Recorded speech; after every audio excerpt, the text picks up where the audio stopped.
네, 네이버의 호실적. 제가 한번 네이버를 잡아봤는데 잠자는 사자가 드디어 움직이는 것인가라는 생각이 듭니다. 먼저 민정희 팀장님, 네. 네이버가 깜짝 실적을 발표했어요. 네네네. 이렇게 실적을 깜짝 발표를 할 줄은 몰랐는데 이 호실적의 핵심은 어디에 있는 겁니까? 네, 일단 뭐 엄청나게 잘 나온 건 아닌데요. 네네. 그래도 우려했던 것보다는 네. 잘 나온 것 같고 지금 이제 나간 것처럼 포시마크 인수에 대해서 불확실성이 있었는데 네. 그래도 이게 에비타 기준으로 그러니까 우리가 이제 뭐 이자라든지 그죠 이자 비용이라든지 네. 세금이라든지 감가상각비 전에 제하기 전에 이제 이익이라고 이야기를 하죠. 에비타 이익이라고 이 부분이 이제 BEP를 달성을 하면서 여기에 이제 시장에서는 좀 긍정적인 모멘텀으로 좀 바라보고 있는 것 같고요. 일단 어제부터 실적 발표가 딱 나온 직후부터 외국인들의 분위기 자체가 완전히 바뀌었습니다. 이 네이버에 대해서 그림을 한번 보시면 잠깐 이제 뭐 우리 부장님 말씀하시는 동안 제가 오늘 이제 데이터를 순간적으로 제가 업데이트를 한번 해봤거든요. 네. 오늘 코스피에서 외국인들이 금액 기준으로 많이 산 종목 20종목을 제가 바로 뽑아봤습니다. 방금 뽑아보니까 어제도 네이버가 한 800 넘게 샀었거든요. 근데 오늘도 지금 877억을 지금 네이버 한 종목에다가 외국인들이 매수를 한 것으로 봤을 때 이번 1분기 실적 이후에 달라진 외국인들의 분위기를 좀 느낄 수 있다라는 거 생각할 수 있을 것 같고요. 네. 또 하나 이제 네이버는 이게 있습니다. 우리가 이제 네이버는 좀 성장주 느낌을 가지고 있는 기업이잖아요. 네. 그렇죠? 그래서 제가 이 검은색 그림은 금리라고 보시면 될 것 같아요. 네. 그리고 빨간색은 네이버의 주가 흐름입니다. 그래서 우리가 2020년 이후부터 특히나 작년도에 금리가 많이 올랐지 않습니까? 이렇게. 예. 네, 이렇게 금리가 올라오는 구간에서 네이버의 주가는 45만 원 정도 수준에서 15만 원까지 무려 이렇게 큰 폭으로 하락을 했었습니다. 아하. 네, 근데 지금 최근에 연준이 이번에 25bp 금리 인상하고 이제는 좀 종결하지 않겠나라는 네. 기대감이 있고 네. 한국은행에서는 먼저 지금 3번 연속으로 지금 동결을 하고 있는 분위기죠. 그러다 보니까 금리가 최근에 더 이상 올라가지 않고 여기에서 멈춰 있는 상황입니다. 그러다 보니까 네이버의 주가도 이제 더 이상은 좀 빠지지 않고 바닥에서 20만 원 아래에서 지지를 받고 조금 긍정적인 흐름이 나타나고 있었는데 때마침 1분기 실적도 이제 양호하게 나오면서 그런 기대치가 좀 올라오고 있다라고 보시면 될 것 같습니다. 네, 맞는 말씀인 것 같습니다. 미국도 마찬가지고요. 우리나라도 성장주가 최근에 더 주가 흐름이 좋은 흐름으로 전개가 되고 있고 금리 동결 이슈가 한 몫을 하는 것 같습니다. 자, 류민수 부장님은 어떤 포인트를 잡고 계십니까? 네이버요. 예. 요즘 실적 생각보다 잘 나왔잖아요. 카카오가 좀 안 나왔는데 네. 그 네이버는 잘 나왔기 때문에 네. 보니까 이제 뜯어 보니까 몇 가지 이제 중요한 포인트들이 있어요. 그래서 커머스 부분 쪽이 이제 수수료 인상 통해서 수익성이 상당히 증대가 됐고 네. YOY로 45% 성장을 했거든요. 6천억대 매출을 그다음에 여기가 이제 여행이나 예약 부분 거래액도 증가해서 리오프닝 효과들이 이제 나타나는 게 아니냐. 수혜가 이제 지속되는 게 아니냐라고 생각을 할 수 있고 핀테크 부분도 역시 외부 결제액 증가해서 31% 증가. 그래서 5조 4천억 수준을 기록을 했습니다. 그래서 오프라인 결제액도 고성장을 했고요. 온라인뿐만 아니라. 그래서 또 마지막으로 콘텐츠 부분 역시 4,100억대. 그래서 이건 거의 100% 증가를 한 모습이거든요. 그래서 그다음에 비용이나 뭐 영업 적자 이런 부분도 감소폭을 좀 보이고 있거든요. 그래서 카카오는 다른 모습을 좀 보였기 때문에 상당히 또 시장에서는 환호를 한 게 아닌가라고 생각을 하고 있고 이런 부분 상당히 고무적입니다. 그리고 이제 포시마크 얘기가 있는데 이게 이제 작년 10월에 이제 인수를 했지 않습니까? 이때 저도 그랬어요. 2조 한 3천억대 인수를 했거든요. 네. 상당히 좀 큰 금액이지 않습니까? 그래서 너무 비싼 가격에 인수하는 거 아니냐라는 생각들을 했는데 이게 요번에 연결 실적으로 잡히면서 상당히 실적에 견인을 한 모습을 보였기 때문에 네이버하고 카카오 비교할 때 네이버는 이렇게 해외를 좀 확장하는 모습들이 더 많지 않습니까? 네. 그런 부분이 결실을 맺는 것 같아서 뭐 저는 좀 상당히 좀 긍정적으로 보고 있다 이렇게 좀 보고 있습니다. 좋습니다. 커머스와 핀테크 그리고 컨텐츠 부분 다방면으로 양호한 실적들을 대거 달성을 하고 있는 이 과정을 말씀을 해주셨는데 어쨌든 분위기는 달궈지고 있는 것 같습니다. 오늘의 호실적의 포인트는 포시마크인 것 같은데 포시마크는요 북미 최대 패션 커뮤니티 기업을 인수한 건데 개인 간 거래를 하는 커뮤니티 공간입니다. 이 공간에서 다양한 중고 거래도 일어나고 있고요. 많은 개인 간 거래가 일어나고 있는 회사 포시마크입니다.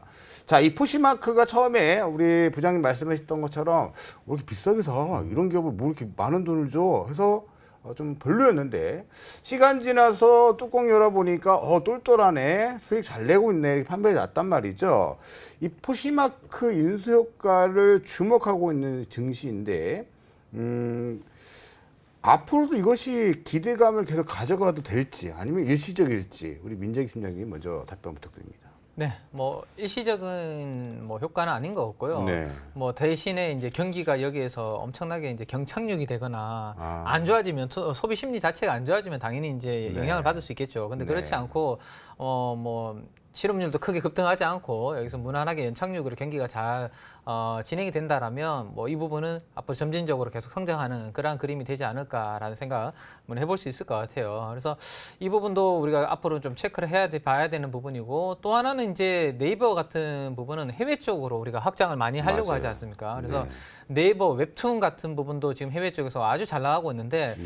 이게 상장을 또 추진한다는 이야기들도 또 있거든요. 맞아요. 그래서 몸값에 대해서 다시 재평가에 대한 기대감도 또 있을 수 있고요. 전반적으로 뭐 네이버는 일단 카카오 대비해서는 좀 긍정적인 흐름이 만들어지고 있는 것 같은데요. 네. 그래서 살짝 제가 카카오랑 그래서 비교를 하시는 분들이 참 많아요. 네. 둘 중에 도대체 어느 거 사야 되느냐고. 네, 이게 또 네. 우리 또 카카오 주주분들이 보고 계실 수 있으니까 네네네. 적당한 밸런스 부탁드립니다. 네. 뭐 제가 보는 그냥 객관적인 네네네. 부분만 한번 네. 말씀을 드려보면, 일단 어제 이제 네이버 그 실적 발표가 난 다음에 네. 네이버와 카카오의 주가의 변화를 한번 움직임을 한번 장중의 네. 흐름을 보시면 네이버는 한 5% 정도 상승을 했었거든요. 네. 카카오는 그냥 보합이었습니다. 0.8%. 그리고 오늘도 네이버는 약 2% 정도 상승했지만 카카오는 장중에 계속 마이너스권에서, 물론 크게 빠지진 않았는데 네. 마이너스권에서 계속 움직이는 모습이었거든요. 그래서 저는 수급도 롱숏이 좀 있을 것 같아요. 기관 투자가들 입장에서는 같은 인터넷 관련된 기업인데 둘 다 사기보다는 좀 더 좋은 것은 롱은 매수죠. 네. 그다음에 조금 좋은 걸 사고,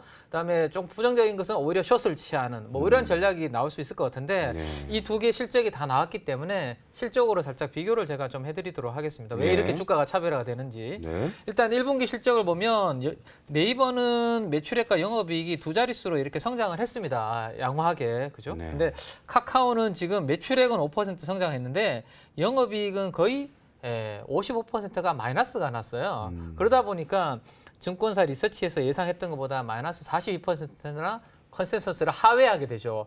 이러다 보니까 이제 실적이 안 나오고 주가의 밸류에이션은 네이버보다 훨씬 비싸게, 지금 보시는 것처럼 네이버는 한 30배 정도 된다면 네. 카카오는 50배 정도 이렇게 거래되다 보니까 기관 투자가들, 외국인 입장에서도 인터넷 업종 내에서 둘 중에 내가 굳이 선택을 해야 된다면 네이버의 매수, 카카오에는 조금 숏을 취하는, 매도를 하는 그러한 전략이 기관 투자가들한테는 나타나고 있지 않을까라는 생각 해볼 수 있을 것 같습니다. 그럼 여담이지만 기시다 총리가 방한을 해서 술 한 잔을 또 두 분이 드시면서 이런저런 화목한 모습을 보여줬단 말이에요. 네네.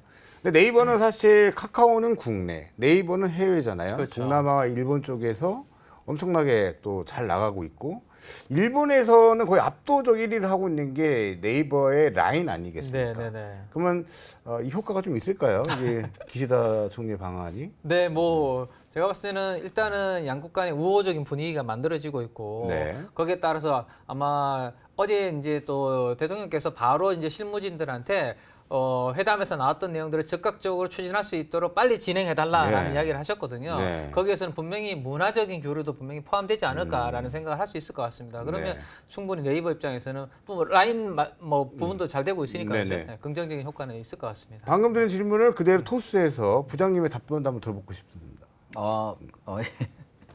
아무래도 뭐 중국 쪽보다는 지금은 일본이니까 어찌 됐든 지금의 네. 구도는 한미일과 북중러 이런 어떤 지정학적 리스크들, 지정학적 갈등들은 어쩔 수가 없는 거다. 이게 이제 경제적인 부메랑에 대한 부분을 고민할 수 있지만 일단 정치적인 이슈로 지금 가고 있기 때문에 향후에 투심 자체가 어찌됐든 일본, 미국 이쪽에 어떤 뭐 투자하는 기업들 이쪽이 더 주가의 반향은 더 클 수밖에 없는 게 아닌가. 뭐 이 부분은 뭐 어쩔 수 없는 것 같습니다. 그런 부분. 그래서 그런 부분을 좀 어느 정도는 상기하면서 대응하는 게 낫지 않을까. 저도 뭐 그렇게 비슷하게 생각하고 있습니다. 좋습니다.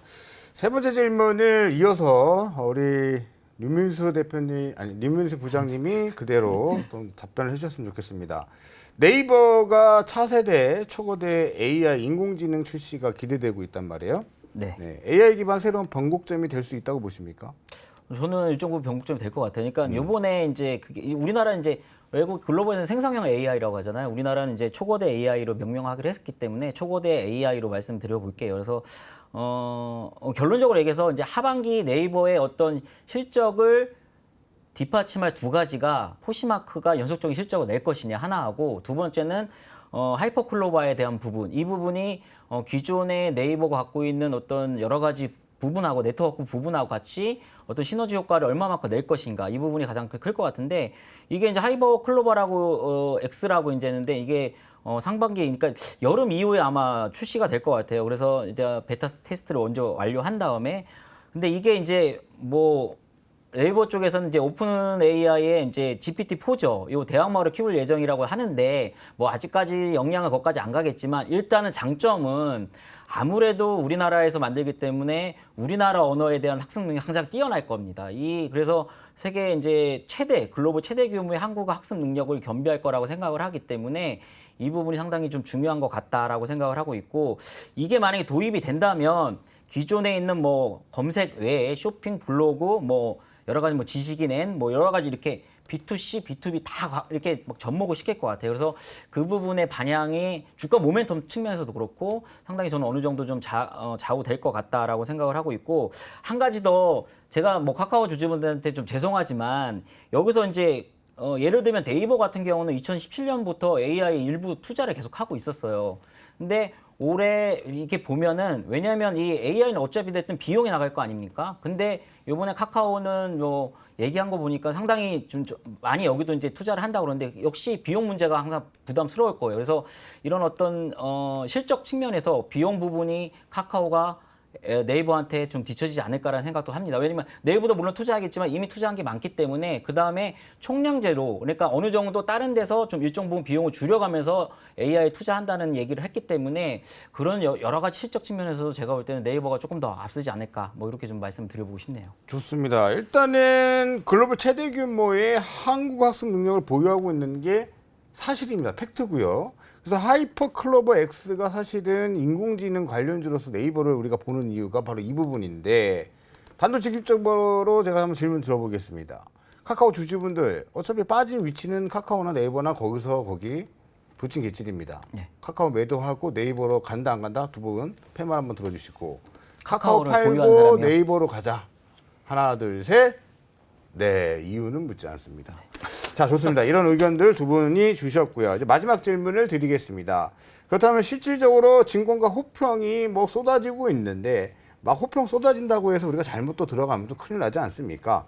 네이버에 대한 투자 대응 전략 민정 팀장님은 어떻게 보시는 게 좋을까요? 네, 일단 저는 수급적으로 한번 풀어드리도록 할 역시 텐데요. 좋습니다. 네. 네. 일단 우리가 네이버라 그러면 작년도에 개인 투자분들이 많이 산 종목이 일단 삼성전자가 있고요. 네이버도 국민주라고 불릴 정도로 개인 투자분들이 많이 사셨거든요.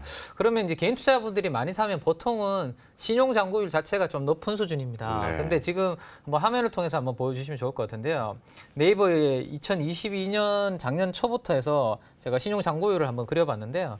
0.5밖에 안 됩니다. 매우 낮은 수준이죠. 그래서 뭐 안정적인 흐름을 보여주고 있다라고 보시면 될 것 같고요. 또 하나는 밸류에이션이라고 볼 수 있을 것 같아요. 네이버와 카카오를 비교했을 때 아까 1분기 실적도 차이가 나고 있지만 네. 그리고 그때 부장님께서 이제 또 이제 AI 관련해서 또 설명을 잘 해주셨는데 저는 PBR 밸류에이션도 말씀을 드릴 수 있을 것 같아요. 이게 이제 네이버의 PBR 밴드 차트라고 보시면 될 것 같은데 이 제일 아래쪽에 있는 게 1.2배거든요. 네. 그러면 네이버가 자산가치 수준에서 1.2배에서 거래되고 있다라는 것은 이거는 뭐 좀 싼 거 아닌가라는 아마 느낌이 좀 드실 겁니다. 네네. 근데 카카오가 지금 어떻게 거래가 되고 있냐면 이거보다 좀 높습니다. 2.6배에서 거래가 되고 있어요. 자, 그러면 1분기 실적도 잘 나오고 있는 기업이 1.2배에서 거래되고 있는 종목을 선택을 할 것인가? 아니면 조금 부진한데 2.6배에서 거래되고 있는 종목을 선택하실 건가? 이거는 아마 우리 시청자분들이 충분히 답이 나오지 않을까. 숫자로 보니까 네. 명확하게 구분이 되네요. 그러니까 카카오를 팔고 네이버를 사야 할 이유를 명확히 숫자로 제시를 해 주셨네요. 그렇다면 우리 류민수 부장님은 어떻게 대응 전략을 가져갈까요? 저는 이제 물론 무조건이라는 표현을 쓰면 그렇지만은 일단은 신규 매수는 둘 중에 선택지는 저는 네이버가 맞다라고 이제 뭐 강하게 말씀을 드릴 수 있고 다만 저는 이제 이 두 종목이 과거에도 그랬지만 이제 금리 인상 사이클이라는 큰 어떤 궤하고 그러니까 금리의 어떤 동결 인하 사이클과 같이 큰 궤는 움직일 것 같거든요. 그래서 저는 비슷하게 움직일 것 같아요. 근데 다만 네이버가 여러 가지 뭐 방금 말씀하신 밸류 차원이나 여러 가지로 볼 때 더 우월한 건 맞는 것 같고요. 현 시점에서. 근데 아마 비슷하게 움직일 가능성이 높기 때문에 굳이 카카오를 갖고 계시는 분이 매도를 하고 네이버를 선택할 필요는 없다라고 뭐 일정 부분 매도하고 그렇게 갈 수도 있겠지만 굳이 또 그렇다면은 카카오를 매도하고 이런 또 인터넷 업종으로 또 굳이 갈 필요도 없다는 생각을 갖고 있기 때문에 그런 어떤 전략을 좀 가지시면 좋을 것 같고 네이버 같은 경우는 저는 뭐 일단은 한 3, 4만 원 정도에 좀 오면은 저는 뭐 조금은 물량을 좀 덜어내고 그 다음에 한 26만 원, 7만 원까지 일단 바라보는 게 낫지 않을까. 그래서 아까도 말씀드렸듯이 큰 궤는 좀 그렇게 해서 바라보는 게 낫지 않을까. 그래서 큰 어떤 매크로 차원으로 좀 움직일 것 같다. 뭐 좀 이렇게 생각을 하고 있습니다. 좋습니다. 일단 카카오 무조건 매도보다는 타이밍을 좀 보자. 이 말은 뭐겠습니까? 카카오로 끙끙대는 분들은 유한타증권 청담지점에 류민수 부장을 한번 컨택해 보시는 전략도 괜찮다라는 맞습니다. 의견을 드리겠습니다. 자, 지금까지 이렇게 주전부리 확인해 봤고요. 투자 포인트 점검하고 찌매주로 돌아오겠습니다.